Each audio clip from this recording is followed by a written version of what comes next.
سورہ دخان. سورہ دخان کا تعارف. مقام نزول. سورہ دخان مکہ مکرمہ میں نازل ہوئی ہے. آیات، کلمات اور حروف کی تعداد: اس میں 3 رکوع، 59 آیتیں، 346 کلمے اور 1431 حروف ہیں. دخان نام رکھنے کی وجہ: عربی میں دھوئیں کو دخان کہتے ہیں اور اس سورت کی آیت نمبر 10 میں دھوئیں کا ذکر ہے. اس مناسبت سے اس سورت کو سورہ دخان کے نام سے موسوم کیا گیا ہے. سورہ دخان کے فضائل. ترمذی شریف کی حدیث ہے، حضرت ابو ہریرہ رضی اللہ تعالیٰ عنہ سے روایت ہے، تاجدار رسالت صلی اللہ تعالی علیہ وآلہ وسلم نے ارشاد فرمایا، جس نے رات کے وقت سورہ حامیم دخان کی تلاوت کی تو وہ اس حال میں صبح کرے گا کہ اس کے لیے 70,000 فرشتے استغفار کر رہے ہوں گے. ترمذی شریف کی ایک اور حدیث ہے، حضرت ابو ہریرہ رضی اللہ تعالی عنہ سے روایت ہے، رسول کریم صلی اللہ تعالی علیہ وآلہ وسلم نے ارشاد فرمایا، جس نے جمعہ کی رات میں سورہ حامیم دخان پڑھی اسے بخش دیا جائے گا. حضرت ابو امامہ رضی اللہ تعالیٰ عنہ سے روایت ہے، حضور پر نور صلی اللہ تعالی علیہ وآلہ وسلم نے ارشاد فرمایا، جس نے جمعہ کی رات یا جمعہ کے دن میں سورہ حامیم دخان پڑھی تو اللہ تعالیٰ اس کے لیے جنت میں گھر بنائے گا. سورہ دخان کے مضامین. اس سورت کا مرکزی مضمون توحید و رسالت اور مرنے کے بعد دوبارہ زندہ کیے جانے اور اعمال کی جزا ملنے کا بیان ہے، اور اس سورت میں یہ چیزیں بیان کی گئی ہیں. نمبر 1، اس سورت کی ابتدا میں یہ بیان کیا گیا کہ اللہ تعالیٰ نے قرآن مجید کو شب قدر میں نازل کیا ہے، اور اس رات میں اللہ تعالیٰ کے حکم سے تمام اہم کام فرشتوں کے درمیان تقسیم کر دیے جاتے ہیں. اور یہ بتایا گیا کہ کفار مکہ قرآن مجید کے بارے میں شک میں پڑے ہوئے ہیں، اور جس دن انہیں عذاب دیا جائے گا تو اس دن وہ عذاب دور کیے جانے کی فریاد کریں گے اور ایمان قبول کرنے کا اقرار کریں گے، اور ان کا حال یہ ہے کہ اگر ان سے عذاب دور کر دیا جائے تو بھی یہ ایمان نہیں لائیں گے، کیونکہ یہ نبی کریم صلی اللہ تعالی علیہ وآلہ وسلم کے واضح معجزات دیکھ کر ایمان نہیں لائے تو اب کہاں لائیں گے. اور یہی حال ان سے پہلے کفار کا تھا کہ وہ بھی روشن نشانیاں دیکھنے کے باوجود اپنے کفر پر قائم رہے. اور اس کی مثال کے طور پر حضرت موسیٰ علیہ السلام اور فرعون کا واقعہ بیان کیا گیا. فرعون اور اس کی قوم کا دردناک انجام بتایا گیا تاکہ کفار مکہ اس سے عبرت حاصل کریں. نمبر 2، کفار مکہ نے مرنے کے بعد دوبارہ زندہ کیے جانے کا انکار کیا تو تبا نامی بادشاہ کی قوم اور ان سے پہلی قوموں جیسے عاد اور سمود کا انجام بیان کر کے ان کا رد کیا گیا. نمبر 3، کفار مکہ کے سامنے قیامت کے دن کی ہولناکیاں بیان کی گئیں اور اس دن ہونے والے حساب اور ملنے والے عذاب اور جہنمی کھانے زقوم کے بارے میں بتایا گیا، اور سورت کے آخر میں نیک لوگوں کا ٹھکانہ اور برے لوگوں کا ٹھکانہ بتایا گیا تاکہ نیک لوگ خوش ہو جائیں اور برے لوگ دردناک عذاب سے ڈر جائیں اور اپنے برے افعال سے باز آ جائیں. سورہ زخرف کے ساتھ مناسبت. سورہ دخان کی اپنے سے ماں قبل سورت زخرف کے ساتھ ایک مناسبت یہ ہے کہ یہ دونوں سورتوں کے شروع میں قرآن مجید کی عظمت و شان بیان ہوئی ہے، اور دوسری مناسبت یہ ہے کہ سورہ زخرف کے آخر میں اس دن کا ذکر کیا گیا جس میں کفار مکہ کو عذاب دیے جانے کا وعدہ کیا گیا ہے، اور سورہ دخان میں اس دن کا وصف بیان ہوا ہے کہ اس دن آسمان ایک ظاہر دھواں لائے گا. بسم اللہ الرحمن الرحیم. ترجمہ: اللہ کے نام سے شروع جو نہایت مہربان رحمت والا ہے. حامیم والکتاب المبین. انا انزلناه فی لیلۃ مبارکۃ انا کنا منذرین. ترجمہ: اس روشن کتاب کی قسم، بے شک ہم نے اسے برکت والی رات میں اتارا، بے شک ہم ڈر سنانے والے ہیں. حامیم. تفسیر صراط الجنان میں ہے، یہ حروف مقطعات میں سے ایک حرف ہے، اس کی مراد اللہ تعالیٰ ہی بہتر جانتا ہے. والکتاب المبین. اس روشن کتاب کی قسم.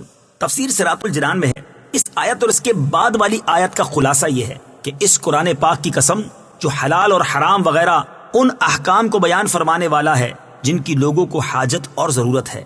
بے شک ہم نے اسے برکت والی رات میں اتارا، کیونکہ ہماری شان یہ ہے کہ ہم اپنے عذاب کا ڈر سنانے والے ہیں. برکت والی رات. اکثر مفسرین کے نزدیک برکت والی رات سے شب قدر مراد ہے، اور بعض مفسرین اس سے شب براءت مراد لیتے ہیں. اس رات میں مکمل قرآن پاک لوح محفوظ سے آسمان دنیا کی طرف اتارا گیا، پھر وہاں سے حضرت جبرائیل علیہ السلام 23 سال کے عرصے میں تھوڑا تھوڑا لے کر نازل ہوئے، اور اسے برکت والی رات اس لیے فرمایا گیا کہ اس میں قرآن پاک نازل ہوا، اور ہمیشہ اس رات میں خیر و برکت نازل ہوتی ہے اور دعائیں خصوصیت کے ساتھ قبول کی جاتی ہیں۔ جن کثیر علماء کے نزدیک یہاں آیت میں برکت والی رات سے شب قدر مراد ہے، ان کی دلیل یہ آیات مبارکہ ہے۔ اللہ تعالیٰ نے ارشاد فرمایا، إِنَّا أَنزَلْنَاهُ فِي لَيْلَةِ الْقَدْرِ۔ ترجمہ، بے شک ہم نے اس قرآن کو شب قدر میں نازل کیا۔ اس آیت میں ارشاد فرمایا گیا کہ اللہ تعالیٰ نے شب قدر میں قرآن مجید کو نازل فرمایا، اور یہاں ارشاد فرمایا گیا کہ إِنَّا أَنزَلْنَاهُ فِي لَيْلَةٍ مُبَارَكَةٍ، یعنی بے شک ہم نے اسے برکت والی رات میں اتارا۔ اسی لیے ضروری ہے کہ شب قدر اور مبارک رات سے ایک ہی رات مراد ہو، تاکہ قرآن مجید کی آیات میں تضاد لازم نہ آئے۔ اور ارشاد فرمایا، شهر رمضان الذي أنزل فيه القرآن۔ ترجمہ، یہ ایام رمضان کا مہینہ ہے جس میں قرآن نازل کیا گیا۔ اس آیت میں فرمایا گیا کہ قرآن مجید کو رمضان کے مہینے میں نازل کیا گیا، اور یہاں یوں ارشاد فرمایا کہ إِنَّا أَنزَلْنَاهُ فِي لَيْلَةٍ مُبَارَكَةٍ، یعنی بے شک ہم نے اسے برکت والی رات میں اتارا۔ تو ضروری ہوا کہ یہ رات بھی رمضان کے مہینے میں واقع ہو، اور جس شخص نے بھی یہ کہا ہے کہ مبارک رات رمضان کے مہینے میں واقع ہے، اس نے یہی کہا کہ مبارک رات شب قدر ہے۔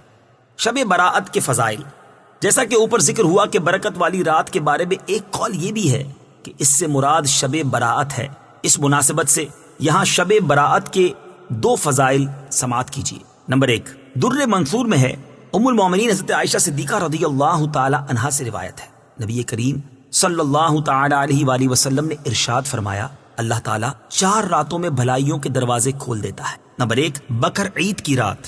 نمبر 2، عید الفطر کی رات۔ نمبر 3، شعبان کی 15ویں رات، کہ اس رات میں مرنے والوں کے نام اور لوگوں کا رزق اور اس سال حج کرنے والوں کے نام لکھے جاتے ہیں۔ نمبر 4، عرفہ کی رات، اذان فجر تک۔ نمبر 2، حضرت عائشہ صدیقہ رضی اللہ تعالی عنہا سے روایت ہے، نبی کریم صلی اللہ تعالی علیہ وآلہ وسلم نے ارشاد فرمایا، میرے پاس جبرائیل آئے اور کہا یہ شعبان کی 15ویں رات ہے، اس میں اللہ تعالیٰ جہنم سے اتنے لوگوں کو آزاد فرماتا ہے جتنے بنی کلب کی بکریوں کے بال ہیں، مگر کافر اور عداوت والے اور رشتہ کاٹنے والے اور تکبر کی وجہ سے کپڑا لٹکانے والے اور والدین کی نافرمانی کرنے والے اور شراب کے عادی کی طرف نظر رحمت نہیں فرماتا۔ فِيهَا يُفْرَقُ كُلُّ أَمْرٍ حَكِيمٍ أَمْرًا مِّنْ عِندِنَا إِنَّا كُنَّا مُرْسِلِينَ۔ ترجمہ، اس رات میں ہر حکمت والا کام بانٹ دیا جاتا ہے ہمارے پاس کے حکم سے، بے شک ہم ہی بھیجنے والے ہیں۔ فیہا یفرق، اس رات میں بانٹ دیا جاتا ہے۔ تفسیر صراط الجنان میں ہے، اس آیت اور اس کے بعد والی آیت کا خلاصہ یہ ہے کہ اس برکت والی رات میں سال بھر میں ہونے والا ہر حکمت والا کام، جیسے رزق، زندگی، موت اور دیگر احکام ان فرشتوں کے درمیان بانٹ دیے جاتے ہیں جو انہیں سر انجام دیتے ہیں، اور یہ تقسیم ہمارے حکم سے ہوتی ہے۔ بے شک ہم ہی سید المرسلین محمد مصطفیٰ صلی اللہ تعالی علیہ وآلہ وسلم اور ان سے پہلے انبیاء علیہم الصلوۃ والسلام کو بھیجنے والے ہیں۔ یاد رہے کہ کئی احادیث میں بیان ہوا ہے کہ 15 شعبان کی رات لوگوں کے امور کا فیصلہ کر دیا جاتا ہے، جیسا کہ ام المومنین حضرت عائشہ صدیقہ رضی اللہ تعالی عنہا فرماتی ہیں، نبی کریم صلی اللہ تعالی علیہ وآلہ وسلم نے مجھ سے ارشاد فرمایا، کیا تم جانتی ہو اس رات یعنی 15ویں شعبان میں کیا ہے؟ میں نے عرض کی، یا رسول اللہ صلی اللہ تعالی علیہ وسلم اس میں کیا ہے؟ ارشاد فرمایا، اس رات میں اس سال پیدا ہونے والے تمام بچے لکھ دیے جاتے ہیں، اور اس سال مرنے والے سارے انسان لکھ دیے جاتے ہیں، اور اس رات میں ان کے اعمال اٹھائے جاتے ہیں اور ان کے رزق اتارے جاتے ہیں۔ ان احادیث اور اس آیت میں مطابقت یہ ہے کہ فیصلہ 15 شعبان کی رات ہوتا ہے اور شب قدر میں وہ فیصلہ ان فرشتوں کے حوالے کر دیا جاتا ہے جنہوں نے اس فیصلے کے مطابق عمل کرنا ہوتا ہے، جیسا کہ حضرت عبداللہ ابن عباس رضی اللہ تعالی عنہما فرماتے ہیں، لوگوں کے امور کا فیصلہ نصف شعبان کی رات کر دیا جاتا ہے اور شب قدر میں یہ فیصلہ ان فرشتوں کے سپرد کر دیا جاتا ہے جو ان امور کو سر انجام دیں گے۔ رحمتا من ربک انه هو السمیع العلیم رب السماوات والارض وما بینهما ان کنتم موقنین۔ ترجمہ، تمہارے رب کی طرف سے رحمت ہے، بے شک وہی سننے والا جاننے والا ہے۔ وہ جو رب ہے آسمانوں اور زمین اور جو کچھ ان کے درمیان ہے سب کا، اگر تم یقین رکھنے والے ہو۔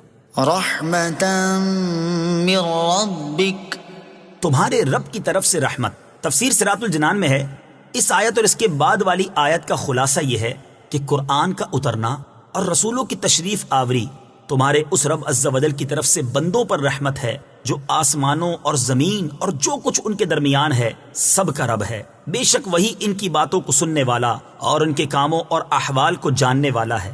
اے کفار مکہ، اگر تمہیں اس بات کا یقین ہو کہ اللہ تعالیٰ ہی آسمان و زمین کا رب ہے تو اس بات پر بھی یقین کر لو کہ محمد مصطفیٰ صلی اللہ تعالی علیہ وآلہ وسلم اللہ تعالیٰ کے رسول ہیں۔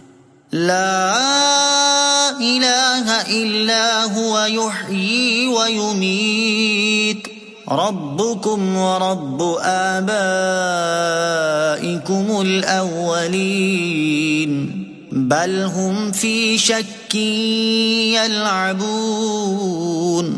ترجمہ، اس کے سوا کوئی معبود نہیں، وہ زندگی دیتا ہے اور موت دیتا ہے، وہ تمہارا رب اور تمہارے اگلے باپ دادا کا رب ہے، بلکہ وہ کافر شک میں پڑے کھیل رہے ہیں۔ لا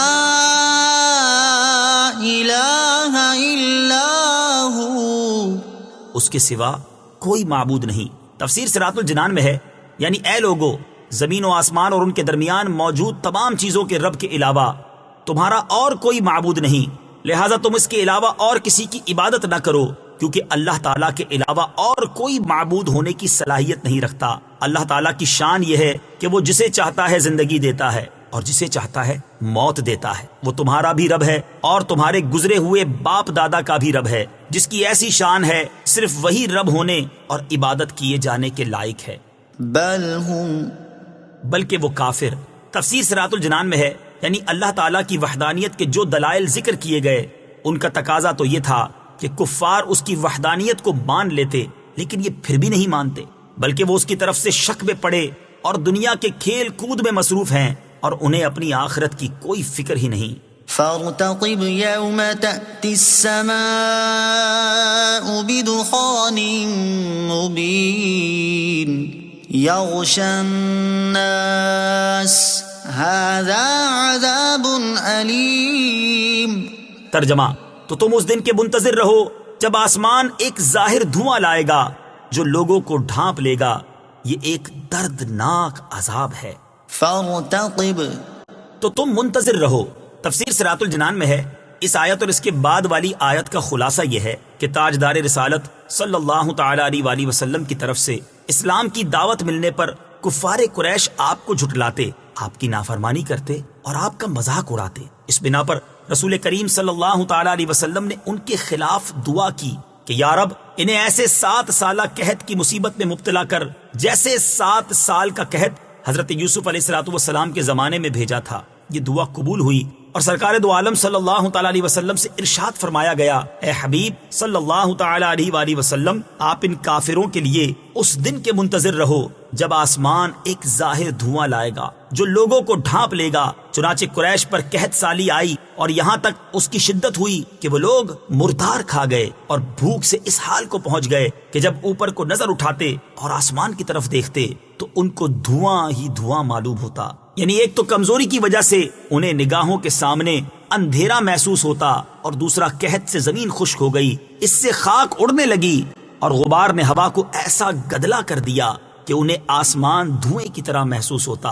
اس آیت کی تفسیر میں ایک قول یہ بھی ہے کہ یہاں دھوئیں سے مراد وہ دھواں ہے جو قیامت کی علامات میں سے ہے اور قیامت کے قریب ظاہر ہوگا۔ اس سے مشرق و مغرب بھر جائیں گے، 40 دن اور رات رہے گا۔ اس سے مومن کی حالت تو ایسے ہو جائے گی جیسے زکام ہو جائے، جبکہ کافر مدہوش ہو جائیں گے۔ ان کے نتنوں، کانوں اور بدن کے سوراخوں سے دھواں نکلے گا۔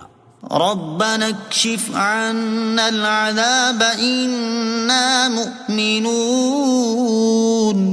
ترجمہ، اس دن کہیں گے اے ہمارے رب ہم سے عذاب دور کر دے، ہم ایمان لاتے ہیں۔ ربنا اكشف عنا العذاب، اے ہمارے رب ہم سے عذاب دور کر دے۔ تفسیر صراط الجنان میں ہے، یعنی جس دن وہ دھواں لوگوں کو ڈھانپ لے گا، اس دن وہ کہیں گے یہ ایک دردناک عذاب ہے، اے ہمارے رب عز و جل ہم سے عذاب دور کر دے، ہم ایمان لاتے ہیں اور تیرے نبی کریم صلی اللہ تعالی علیہ وآلہ وسلم کی اور قرآن پاک کی تصدیق کرتے ہیں۔ چنانچہ اس قحط سالی سے تنگ آ کر ابو سفیان حضور اقدس صلی اللہ تعالی علیہ وسلم کی خدمت میں حاضر ہوئے اور عرض کی کہ دعا فرمائیں، اگر قحط دور ہو گیا تو ہم آپ علیہ الصلوۃ والسلام پر ایمان لے آئیں گے۔ أَنَّىٰ لَهُمُ الذِّكْرَىٰ وَقَدْ جَاءَهُمْ رَسُولٌ مُّبِينٌ ثُمَّ تَوَلَّوْا عَنْهُ وَقَالُوا مُعَلَّمٌ مَّجْنُونٌ۔ ترجمہ، ان کے لیے نصیحت ماننا کہاں ہوگا، حالانکہ ان کے پاس صاف بیان فرمانے والا رسول تشریف لا چکا۔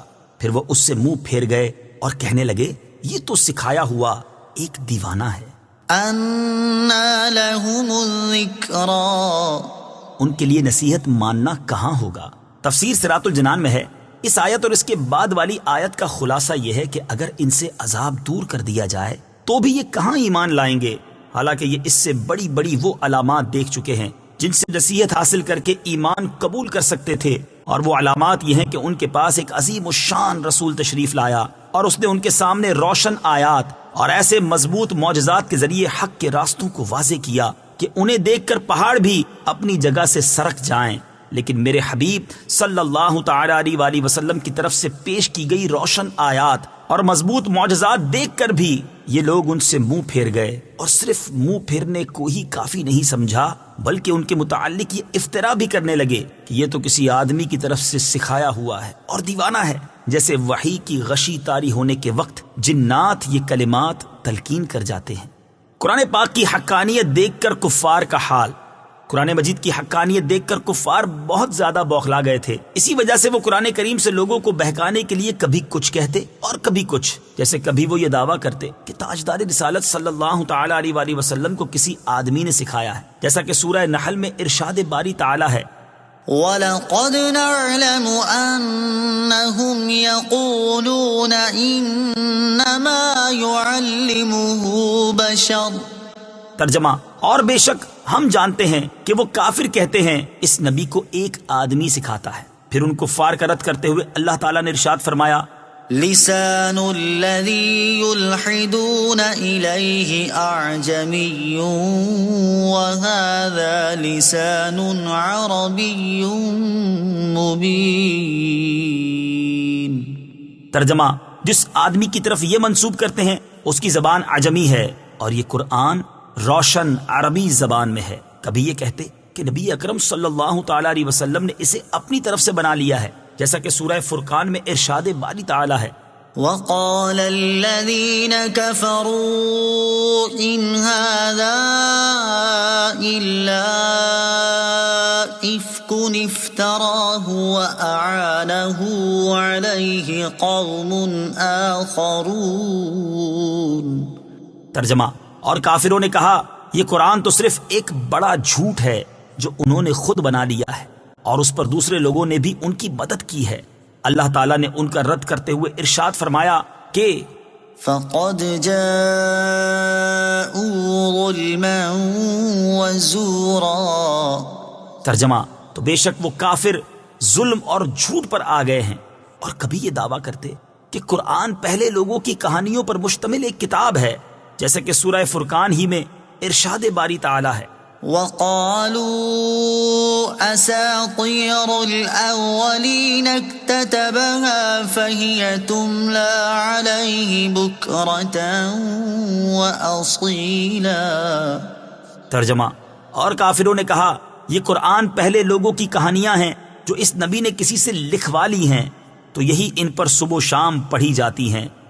إنا كاشف العذاب قليلا إنكم عائدون. ترجمہ: ہم کچھ دنوں کے لیے عذاب دور کرنے والے ہیں، بے شک تم پھر لوٹنے والے ہو. إنا كاشف العذاب قليلا. ترجمہ: ہم کچھ دنوں کے لیے عذاب دور کرنے والے ہیں. تفسیر صراط الجنان میں ہے اس آیت میں کفار مکہ سے فرمایا جا رہا ہے کہ جیسے ہی ہم تم سے کچھ دنوں کے لیے عذاب دور کر دیں گے تم پھر اسی شرک کی طرف لوٹ جاؤ گے جس پر اس سے پہلے قائم تھے. اس سے مقصود یہ تنبیہ کرنا ہے کہ وہ لوگ اپنے عہد کو پورا نہیں کریں گے، کیونکہ ان کا حال یہ ہے کہ جب کسی مصیبت کی وجہ سے عاجز ہو جاتے ہیں تو اللہ تعالیٰ کی بارگاہ میں گر گڑاتے ہیں، اور جب ان کا خوف اور مصیبت دور ہو جاتی ہے تو اپنے کفر اور آباء و اجداد کی اندھی پیروی کی طرف پلٹ جاتے ہیں. چنانچہ حضور پرنور صلی اللہ تعالی علیہ وآلہ وسلم کے صدقے ان کی مصیبت دور ہو جانے کے بعد ایسا ہی ہوا کہ وہ لوگ ایمان نہ لائے اور اپنے شرک و کفر پر ہی قائم رہے. يوم نبطش البطشة الكبرى إنا منتقمون. ترجمہ: اس دن کو یاد کرو جب ہم سب سے بڑی پکڑ پکڑیں گے، بے شک ہم بدلہ لینے والے ہیں. يوم نبطش البطشة الكبرى. اس دن کو یاد کرو جب ہم سب سے بڑی پکڑ پکڑیں گے. تفسیر صراط الجنان میں ہے یعنی اے مشرکوں، اگر میں تم پر نازل ہونے والا وہ عذاب دور کر دوں جس نے تمہیں بے حال کر دیا ہے، اس کے بعد پھر تم کفر کی طرف لوٹ جاؤ اور اپنے رب سے کیا ہوا عہد توڑ دو، تو میں تم سے اس دن بدلہ لوں گا جب تمہیں بڑی پکڑ کے ساتھ پکڑوں گا. اس دن سے مراد قیامت کا دن ہے یا غزوہ بدر کا دن مراد ہے. وَلَقَدْ فَتَنَّا قَبْلَهُمْ قَوْمَ فِرْعَوْنَ وَجَاءَهُمْ رَسُولٌ كَرِيمٌ. ترجمہ: اور بے شک ہم نے ان سے پہلے فرعون کی قوم کو جانچا اور ان کے پاس ایک معزز رسول تشریف لایا. وَلَقَدْ فَتَنَّا قَبْلَهُمْ قَوْمَ فِرْعَوْنَ. اور بے شک ہم نے ان سے پہلے فرعون کی قوم کو جانچا. تفسیر صراط الجنان میں ہے اس سے پہلی آیات میں اللہ تعالیٰ نے بیان فرمایا کہ کفار مکہ اپنے کفر پر ہی قائم ہیں، اور اس آیت سے بیان فرمایا کہ ان سے پہلے جو کفار گزرے ہیں ان کا طریقہ بھی یہی رہا تھا. چنانچہ اس آیت کی ایک تفسیر یہ ہے کہ اے حبیب صلی اللہ تعالی علیہ وآلہ وسلم، ہم نے مشرکین مکہ سے پہلے فرعون کی قوم کو حضرت موسیٰ علیہ السلام کے ذریعے آزمائش میں مبتلا کیا تاکہ وہ ایمان لے آئیں اور ان کا چھپا ہوا حال ظاہر ہو جائے، لیکن انہوں نے ایمان کے مقابلے میں کفر کو ہی اختیار کیا. دوسری تفسیر یہ ہے کہ اے حبیب صلی اللہ تعالی علیہ وآلہ وسلم، ہم نے مشرکین مکہ سے پہلے فرعون کی قوم کو مہلت دے کر اور ان پر رزق وسیع کر کے انہیں آزمائش میں مبتلا کیا تاکہ ان کا چھپا ہوا حال ظاہر ہو جائے اور ان کے پاس ایک معزز رسول حضرت موسیٰ علیہ السلام تشریف لائے. ان ادوا الی عباد اللہ انی لکم رسول امین. ترجمہ: کہ اللہ کے بندوں کو میرے سپرد کر دو، بے شک میں تمہارے لیے امانت والا رسول ہوں. ان ادوا الی عباد اللہ کہ اللہ کے بندوں کو میرے سپرد کر دو. تفسیر صراط الجنان میں ہے جب حضرت موسیٰ علیہ السلام فرعون کے پاس آئے تو اس سے فرمایا کہ بنی اسرائیل کو میرے حوالے کر دو اور تم جو شدتیں اور سختیاں ان پر کرتے ہو اس سے انہیں رہائی دو، بے شک میں تمہارے لیے وحی پر امانت والا رسول ہوں. نوٹ: حضرت موسیٰ علیہ السلام کا یہ واقعہ سورہ طٰہٰ کی آیت نمبر 47 میں تفصیل کے ساتھ مذکور ہے. وَأَلَّا تَعْلُوا عَلَى اللَّهِ إِنِّي آتِيكُمْ بِسُلْطَانٍ مُبِينٍ. ترجمہ: اور اللہ کے مقابلے میں سرکشی نہ کرو، بے شک میں تمہارے پاس روشن دلیل لاتا ہوں۔ وَأَلَّا تَعْلُوا عَلَى اللَّهِ، اور اللہ کے مقابلے میں سرکشی نہ کرو۔ تفسیر صراط الجنان میں ہے، حضرت موسیٰ علیہ السلام نے فرعون سے فرمایا کہ تم اللہ تعالیٰ کی وحی، اس کے رسول اور اس کے بندوں کی توہین کر کے اللہ تعالیٰ کے مقابلے میں سرکشی نہ کرو۔ بے شک میں تمہارے پاس اللہ تعالیٰ کی طرف سے معجزات کی صورت میں اپنی نبوت اور رسالت کی سچائی کی روشن دلیل لاتا ہوں، جس کا انکار کرنے کی کوئی صورت نہیں۔ وَإِنِّي عُذْتُ بِرَبِّي وَرَبِّكُمْ أَن تَرْجُمُونِ وَإِن لَّمْ تُؤْمِنُوا لِي فَاعْتَزِلُونِ۔ ترجمہ، اور میں اس بات سے اپنے رب اور تمہارے رب کی پناہ لیتا ہوں کہ تم مجھے سنگسار کرو، اور اگر تم مجھ پر یقین نہ کرو تو مجھ سے الگ ہو جاؤ۔ وَإِنِّي عُذْتُ بِرَبِّي وَرَبِّكُمْ، اور میں اپنے رب اور تمہارے رب کی پناہ لیتا ہوں۔ اس آیت اور اس کے بعد والی آیت کا خلاصہ یہ ہے کہ جب حضرت موسیٰ علیہ السلام نے یہ فرمایا تو فرعونیوں نے آپ علیہ السلام کو قتل کی دھمکی دی اور کہا کہ ہم تمہیں سنگسار کر دیں گے۔ اس پر آپ علیہ السلام نے فرمایا، میرا توکل اور اعتماد اس پر ہے جو میرا رب ہے اور تمہارا بھی رب ہے، مجھے تمہاری دھمکی کی کچھ پرواہ نہیں، اللہ تعالیٰ مجھے بچانے والا ہے، اور اگر تم میری تصدیق نہیں کرتے تو مجھ سے الگ ہو جاؤ اور مجھے ایذا پہنچانے کی کوشش نہ کرو۔ فَدَعَا رَبَّهُ أَنَّ هَٰؤُلَاءِ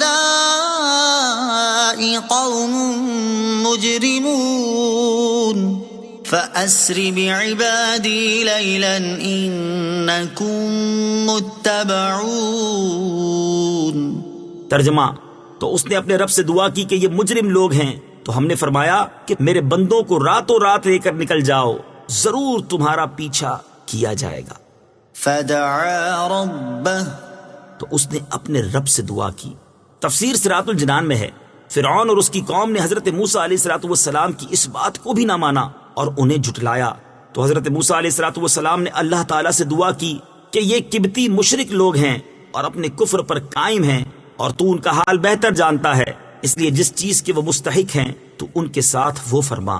فَأَسْرِ بِعِبَادِي لَيْلًا، تو میرے بندوں کو راتوں رات لے کر نکل جاؤ۔ تفسیر صراط الجنان میں ہے، جب حضرت موسیٰ علیہ السلام نے دعا کی تو اللہ تعالیٰ نے ان کی دعا قبول فرما لی اور انہیں حکم فرمایا کہ جب دشمن غافل ہو تو بنی اسرائیل کو راتوں رات لے کر مصر سے نکل جاؤ۔ جب فرعون کو تمہارے نکل جانے کی خبر ملے گی تو وہ اپنے لشکروں کے ساتھ تمہارا پیچھا کرے گا تاکہ تمہیں قتل کر دے۔ چنانچہ حضرت موسیٰ علیہ السلام روانہ ہوئے اور دریا پر پہنچ کر آپ علیہ السلام نے عصا مارا تو دریا میں 12 خشک راستے پیدا ہو گئے اور آپ بنی اسرائیل کے ساتھ دریا میں سے گزر گئے۔ وَاتْرُكِ الْبَحْرَ رَهْوًا إِنَّهُمْ جُندٌ مُغْرَقُونَ كَمْ تَرَكُوا مِن جَنَّاتٍ وَعُيُونٍ وَزُرُوعٍ وَمَقَامٍ كَرِيمٍ وَنَعْمَةٍ كَانُوا فِيهَا فَاكِهِينَ۔ ترجمہ، اور دریا کو جگہ جگہ سے کھلا ہوا چھوڑ دو، بے شک وہ لشکر غرق کر دیا جائے گا۔ وہ کتنے باغ اور چشمے چھوڑ گئے اور کھیت اور عمدہ مکانات اور نعمتیں جن میں وہ عیش کرنے والے تھے۔ وَاتْرُكِ الْبَحْرَ رَهْوًا، اور دریا کو جگہ جگہ سے کھلا ہوا چھوڑ دو۔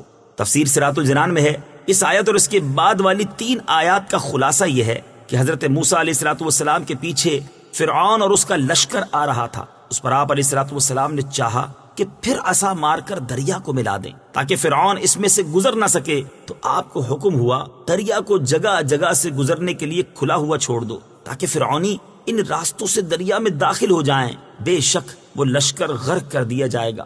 یہ حکم سن کر حضرت موسیٰ علیہ السلام کو اطمینان ہو گیا، اور جب فرعون اور اس کے لشکر دریا میں داخل ہو گئے تو اللہ تعالیٰ نے دریا کے پانی کو ملا دیا، جس سے وہ سب غرق ہو گئے، اور وہ کتنے باغ، چشمے، کھیت، آراستہ و پیراستہ، عمدہ مکانات اور وہ نعمتیں جن میں وہ عیش کرنے والے تھے چھوڑ گئے۔ الغرض ان کا تمام مال و متاع اور سامان یہیں رہ گیا۔ معلوم ہوا کہ اللہ تعالیٰ نے حضرت موسیٰ علیہ الصلوۃ والسلام کو فرعونیوں کی موت کے وقت جگہ اور کیفیت سے مطلع فرما دیا تھا، اور یہ سب چیزیں ان 5 علوم میں سے ہیں جن کا علم اللہ تعالیٰ کو ہے۔ معلوم ہوا کہ اللہ تعالیٰ اپنے مقبول بندوں کو علوم 5 سے بھی نوازتا ہے۔ كذلك وأورثناها قوما آخرين۔ ترجمہ، ہم نے یوں ہی کیا اور ان چیزوں کا دوسری قوم کو وارث بنا دیا۔ كذلك ہم نے یوں ہی کیا، تفسیر صراط الجنان میں ہے، یعنی ہم نے فرعون اور اس کی قوم کے ساتھ اسی طرح کیا کہ ان کا تمام مال و متاع سلب کر لیا، اور ان چیزوں کا دوسری قوم یعنی بنی اسرائیل کو وارث بنا دیا جو ان کے ہم مذہب تھے، نہ رشتہ دار اور نہ دوست تھے۔ آیت کذالک وَأَوْرَثْنَاهَا سے حاصل ہونے والی معلومات۔ اس آیت سے 2 باتیں معلوم ہوئی۔ نمبر 1، کفار کی بستیوں اور ان کے مکانات میں رہنا منع نہیں، ہاں جہاں عذاب الہی آیا ہو وہاں رہنا منع ہے، اور چونکہ فرعون کی قوم پر مصر میں عذاب نہ آیا بلکہ انہیں وہاں سے نکال کر دریا میں غرق کیا گیا، لہٰذا مصر میں رہنا درست ہوا۔ نمبر 2، فرعون اور اس کی قوم کی ہلاکت کے بعد مصر میں خود بنی اسرائیل آباد ہوئے تھے۔ اس کی تائید قرآن پاک کی ان آیات سے بھی ہوتی ہے، چنانچہ حضرت موسیٰ علیہ الصلوۃ والسلام نے اپنی قوم سے فرمایا، عسى ربكم أن يهلك عدوكم ويستخلفكم في الأرض فينظر كيف تعملون۔ ترجمہ، ان قریب تمہارا رب تمہارے دشمنوں کو ہلاک کر دے گا اور تمہیں زمین میں جانشین بنا دے گا، پھر وہ دیکھے گا کہ تم کیسے کام کرتے ہو۔ اور اللہ تعالیٰ نے ارشاد فرمایا، وَأَوْرَثْنَا الْقَوْمَ الَّذِينَ كَانُوا يُسْتَضْعَفُونَ مَشَارِقَ الْأَرْضِ وَمَغَارِبَهَا الَّتِي بَارَكْنَا فِيهَا وَتَمَّتْ كَلِمَةُ رَبِّكَ الْحُسْنَى عَلَى بَنِي إِسْرَائِيلَ بِمَا صَبَرُوا وَدَمَّرْنَا مَا كَانَ يَصْنَعُ فِرْعَوْنُ وَقَوْمُهُ وَمَا كَانُوا يَعْرِشُونَ۔ ترجمہ، اور ہم نے اس قوم کو جسے دبایا گیا تھا اس زمین کے مشرقوں اور مغربوں کا مالک بنا دیا جس میں ہم نے برکت رکھی تھی، اور بنی اسرائیل پر ان کے صبر کی وجہ سے تیرے رب کا اچھا وعدہ پورا ہو گیا، اور ہم نے وہ سب تعمیرات برباد کر دیں جو فرعون اور اس کی قوم بناتی تھی، اور وہ عمارتیں جنہیں وہ بلند کرتے تھے۔ فما بكت عليهم السماء والأرض وما كانوا منظرين۔ ترجمہ، تو ان پر آسمان اور زمین نہ روئے اور انہیں مہلت نہ دی گئی۔ فما بكت عليهم السماء والأرض، تو ان پر آسمان اور زمین نہ روئے۔ تفسیر صراط الجنان میں ہے، ارشاد فرمایا کہ فرعون اور اس کی قوم پر آسمان اور زمین نہ روئے کیونکہ وہ ایماندار نہ تھے، اور انہیں عذاب میں گرفتار کرنے کے بعد توبہ وغیرہ کے لیے مہلت نہ دی گئی۔ مومن کی موت پر آسمان و زمین روتے ہیں۔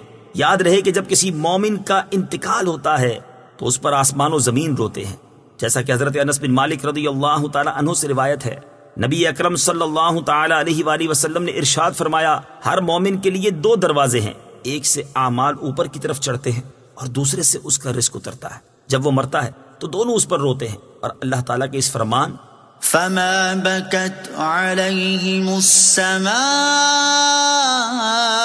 والأرض وما كانوا منظرين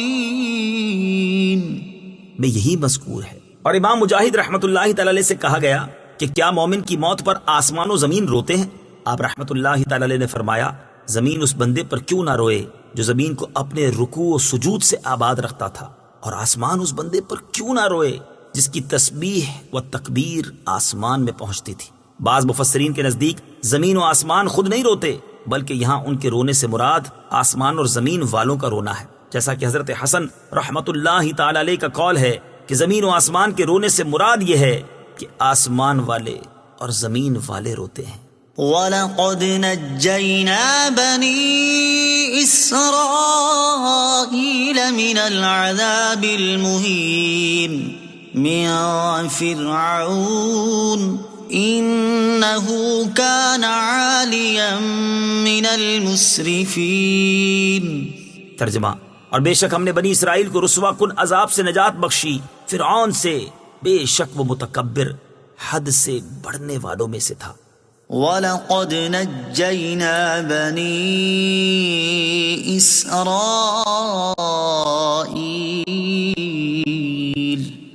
اور بے شک ہم نے بنی اسرائیل کو نجات بخشی۔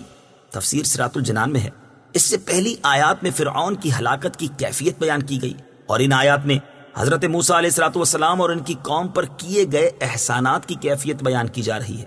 چنانچہ اس آیت اور اس کے بعد والی آیت کا خلاصہ یہ ہے کہ بے شک ہم نے بنی اسرائیل کو اس رسوا کن عذاب سے نجات بخشی جو انہیں فرعون کی طرف سے غلامی، مشقت سے بھرپور خدمتوں، محنتوں اور اولاد کے قتل کیے جانے کی صورت میں پہنچتا تھا۔ بے شک فرعون متکبر اور حد سے بڑھنے والوں میں سے تھا۔ وَلَقَدِ اخْتَرْنَاهُمْ عَلَى عِلْمٍ عَلَى الْعَالَمِينَ وَآتَيْنَاهُمْ مِنَ الْآيَاتِ مَا فِيهِ بَلَاءٌ مُبِينٌ۔ ترجمہ، اور بے شک ہم نے انہیں جانتے ہوئے اس زمانے والوں پر چن لیا، اور ہم نے انہیں وہ نشانیاں عطا فرمائیں جن میں واضح انعام تھا۔ وَلَقَدِ اخْتَرْنَاهُمْ عَلَى عِلْمٍ، اور بے شک ہم نے انہیں جانتے ہوئے چن لیا۔ تفسیر صراط الجنان میں ہے، ارشاد فرمایا کہ بنی اسرائیل پر ہم نے ایک احسان یہ کیا کہ ہم نے اپنے علم کی بنا پر بنی اسرائیل کو اس زمانے میں تمام جہان والوں پر چن لیا۔ یاد رہے کہ اس آیت سے یہ لازم نہیں آتا کہ بنی اسرائیل حضور اقدس صلی اللہ تعالی علیہ وسلم کی امت سے بھی افضل ہیں، کیونکہ بنی اسرائیل کا افضل ہونا اپنے زمانے کے اعتبار سے ہے۔ وَآتَيْنَاهُم مِّنَ الْآيَاتِ، اور ہم نے انہیں نشانیاں عطا فرمائیں۔ تفسیر صراط الجنان میں ہے، ارشاد فرمایا کہ بنی اسرائیل پر ہم نے ایک احسان یہ کیا کہ ہم نے انہیں وہ نشانیاں عطا فرمائیں جن میں واضح انعام تھا، جیسے ان کے لیے دریا میں خشک راستے بنائے، بادل کو سائبان کیا، منو سلوا اتارا، اور اس کے علاوہ اور نعمتیں دی۔ إِنَّ هَٰؤُلَاءِ لَيَقُولُونَ إِنْ هِيَ إِلَّا مَوْتَتُنَا الْأُولَىٰ وَمَا نَحْنُ بِمُنشَرِينَ فَأْتُوا بِآبَائِنَا إِن كُنتُمْ صَادِقِينَ۔ ترجمہ، بے شک یہ کفار مکہ ضرور کہتے ہیں، بے شک موت تو صرف ہماری پہلی موت ہی ہے، اور ہم اٹھائے نہ جائیں گے، اگر تم سچے ہو تو ہمارے باپ دادا کو لے آؤ۔ إِنَّ هَٰؤُلَاءِ لَيَقُولُونَ، بے شک یہ ضرور کہتے ہیں۔ تفسیر صراط الجنان میں ہے، یہاں سے دوبارہ کفار مکہ کے بارے میں کلام شروع ہو رہا ہے۔ چنانچہ اس آیت اور اس کے بعد والی 2 آیات کا خلاصہ یہ ہے کہ کفار مکہ ضرور کہتے ہیں کہ اس زندگانی کے بعد ایک موت کے علاوہ ہمارے لیے اور کوئی حال اور زندگی باقی نہیں۔ اس سے ان کا مقصود موت کے بعد زندہ کیے جانے کا انکار کرنا تھا، جس کو اگلے جملے میں واضح کر دیا کہ ہم موت کے بعد دوبارہ کبھی زندہ کر کے اٹھائے نہیں جائیں گے۔ اگر تم اس بات میں سچے ہو کہ ہم مرنے کے بعد زندہ کر کے اٹھائے جائیں گے تو ہمارے باپ دادا کو دوبارہ زندہ کر کے لے آؤ۔ کفار مکہ نے یہ سوال کیا تھا کہ اگر موت کے بعد کسی کا زندہ ہونا ممکن ہو تو قصا بن کلاب کو زندہ کر دو، اور یہ ان کی جاہلانہ بات تھی، کیونکہ جس کام کے لیے وقت معین ہو اس کا اس وقت سے پہلے وجود میں نہ آنا اس کے ناممکن ہونے کی دلیل نہیں ہوتا، اور نہ اس کا انکار صحیح ہوتا ہے۔ جیسے اگر کوئی شخص کسی نئے اگے ہوئے درخت یا پودے کو کہے کہ اس میں سے اب پھل نکالو، ورنہ ہم نہیں مانیں گے کہ اس درخت سے پھل نکل سکتا ہے، تو اس کو جاہل قرار دیا جائے گا، اور اس کا انکار محض حماقت یا جھگڑا ہوگا۔ أَهُمْ خَيْرٌ أَمْ قَوْمُ تُبَّعٍ وَالَّذِينَ مِن قَبْلِهِمْ أَهْلَكْنَاهُمْ إِنَّهُمْ كَانُوا مُجْرِمِينَ۔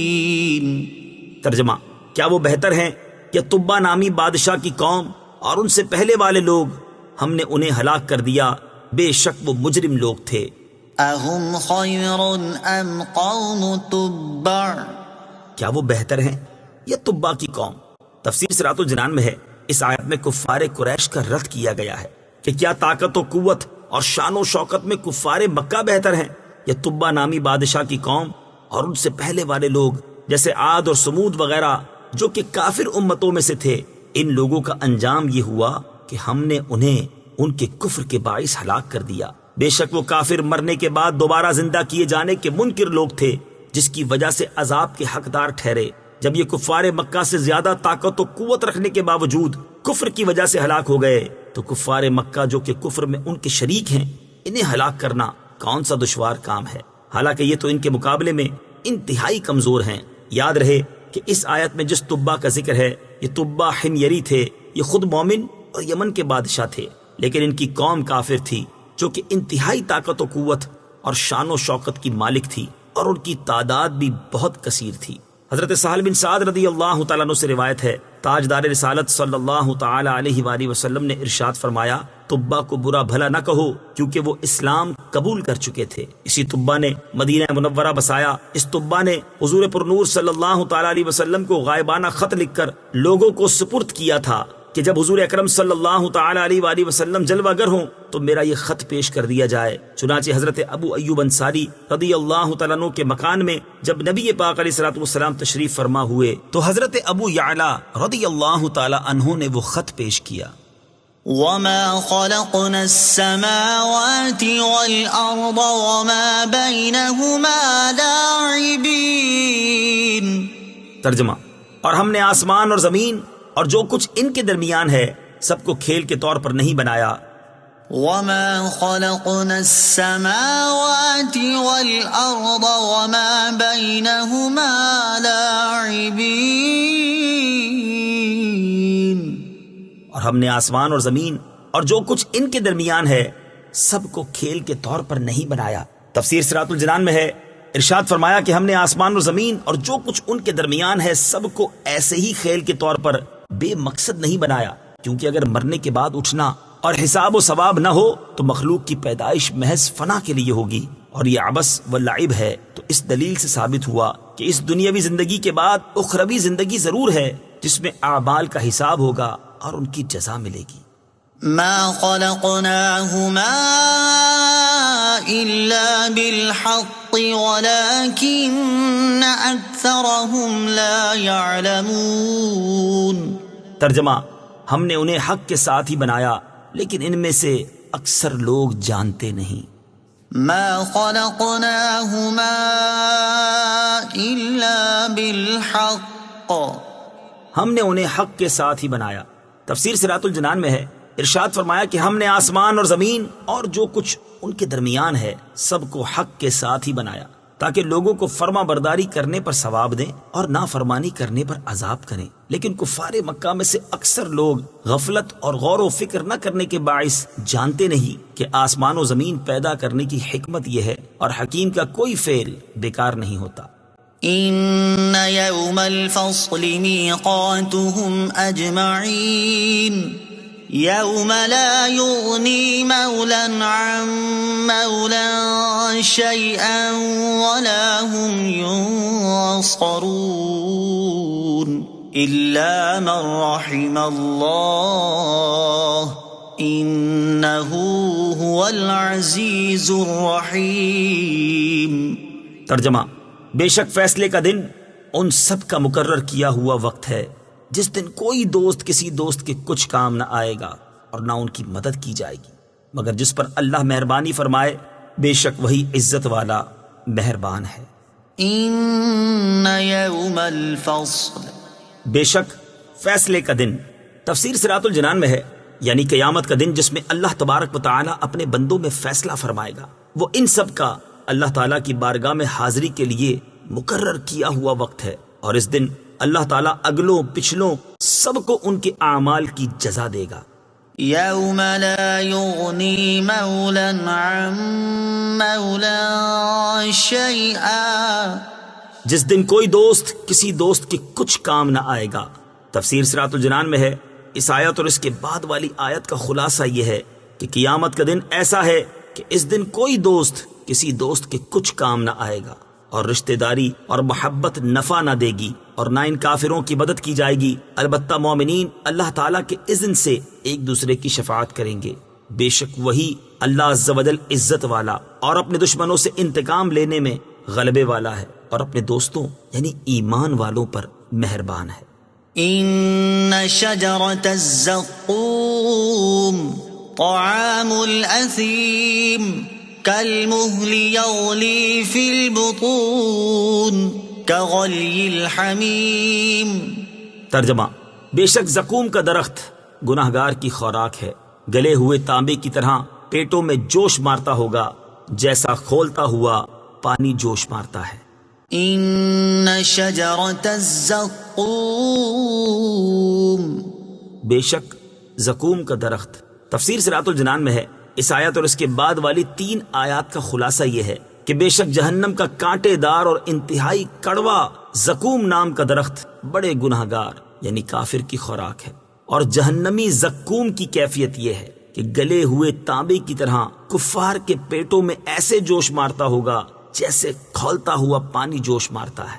جہنمی درخت زقوم کا وصف۔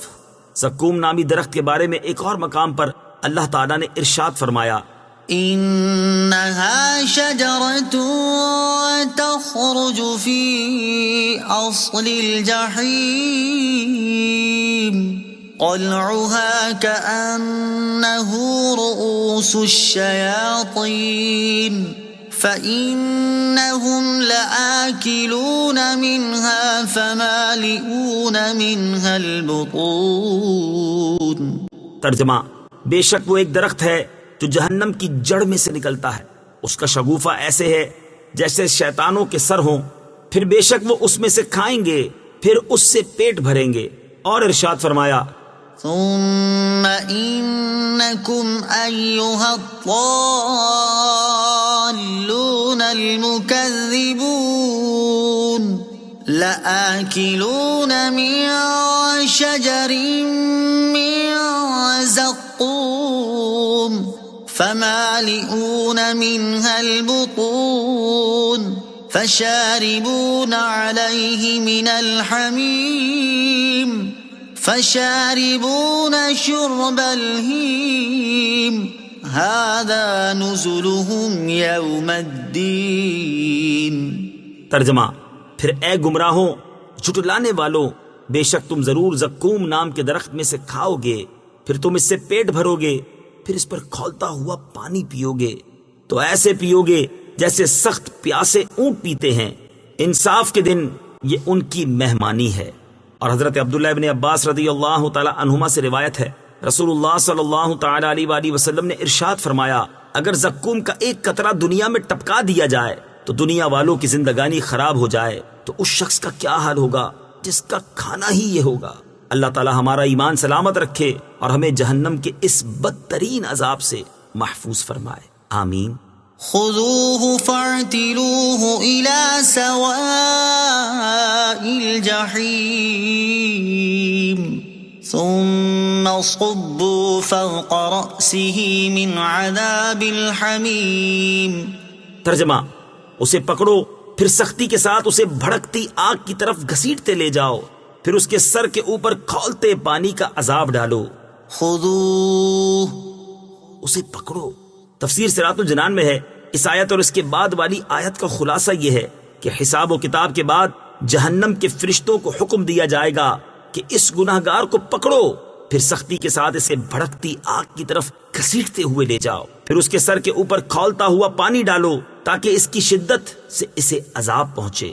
نوٹ، جہنم کے کھولتے ہوئے پانی کی کیفیت کے بارے میں جاننے کے لیے سورہ حج کی آیت نمبر 19 اور 20 کی تفسیر ملاحظہ فرمائیں۔ ذق انك انت العزيز الكريم ان هذا ما كنتم به تمترون۔ ترجمہ، چکھ تو تو بڑا عزت والا کرم والا ہے، بے شک یہ وہ ہے جس میں تم شک کرتے تھے۔ ذق، چکھ اس آیت اور اس کے بعد والی آیت کا خلاصہ یہ ہے کہ جب اس جہنمی کے سر پر کھولتا ہوا پانی ڈالا جائے گا تو اس وقت اس کی تذلیل اور توہین کرتے ہوئے اس سے کہا جائے گا اس ذلت اور اہانت والے عذاب کو چکھ، تو اپنے گمان میں اپنی قوم کے نزدیک بڑا عزت والا کرم والا ہے، تو یہ تیری تعظیم ہو رہی ہے۔ مفسرین فرماتے ہیں ابو جہل نے رسول کریم صلی اللہ تعالی علیہ وآلہ وسلم سے کہا مکہ کے ان دو پہاڑوں کے درمیان مجھ سے زیادہ عزت والا اور کرم والا کوئی نہیں، تو خدا کی قسم آپ اور آپ کا رب میرا کچھ نہیں بگاڑ سکتے۔ اس کے لیے وعید کے طور پر یہ آیت نازل ہوئی اور اسے عذاب کے وقت یہ تانا دیا جائے گا۔ اگلی آیت میں فرمایا گیا کہ کفار سے یہ بھی کہا جائے گا بے شک جو عذاب تم دیکھ رہے ہو یہ وہ عذاب ہے جس میں تم شک کرتے تھے اور اس پر ایمان نہیں لاتے تھے۔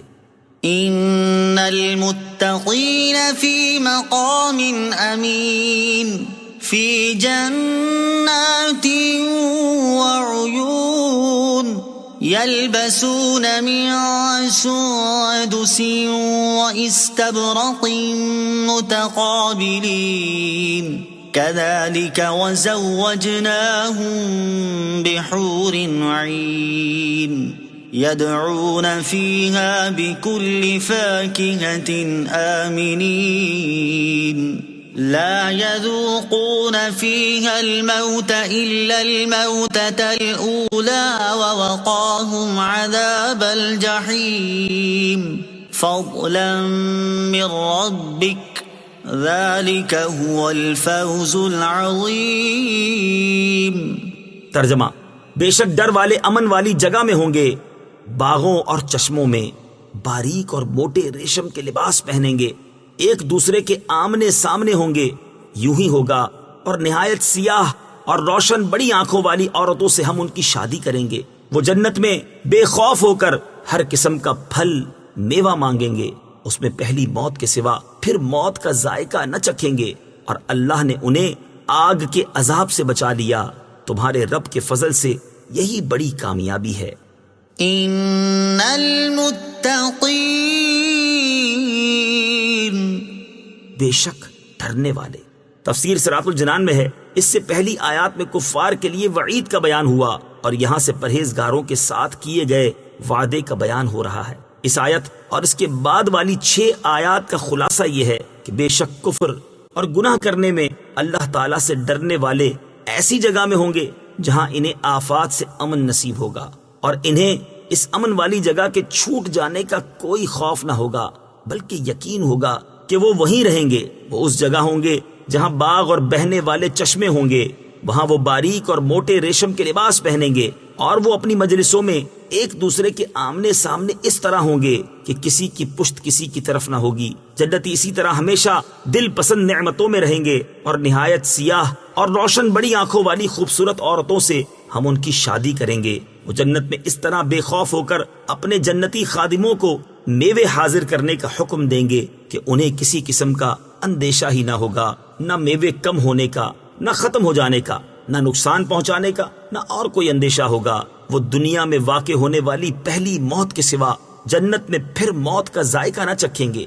اور اے حبیب صلی اللہ تعالی علیہ وآلہ وسلم، اللہ تعالیٰ نے آپ کے رب کے فضل سے انہیں آگ کے عذاب سے بچا لیا اور اس سے نجات عطا فرمائی، یہی بڑی کامیابی ہے۔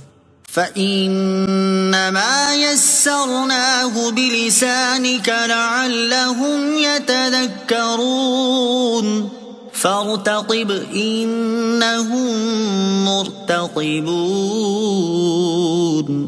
ترجمہ، تو ہم نے اس قرآن کو تمہاری زبان میں آسان کر دیا تاکہ وہ نصیحت حاصل کریں، تو تم انتظار کرو، بے شک وہ بھی انتظار کر رہے ہیں۔